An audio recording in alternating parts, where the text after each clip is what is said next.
Hello friends. और आज के खाने में मैंने क्या बनाया है? आज के खाने में मैंने शनिवार का खाना आज मंडे को बनाया है। ये देखिए, पूछिए क्यों? क्योंकि पेट गड़बड़ है किसी का, मेरा ही गड़बड़ है और लोगों का भी गड़बड़ है। तो उसकी जगह पे मैंने खिचड़ी बनाया है।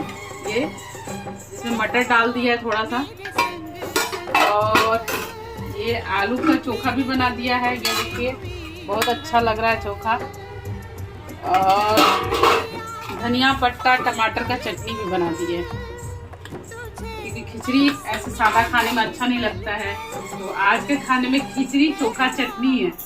मंडे संडे क्या सैटरडे का खाना मंडे को मिल रहा है सबको। सैटरडे को हम खिचड़ी बनाए ही नहीं थे, इसलिए आज खिचड़ी बनाना पड़ा हमको। और बताइए फ्रेंड्स, कैसा के खाना बना है?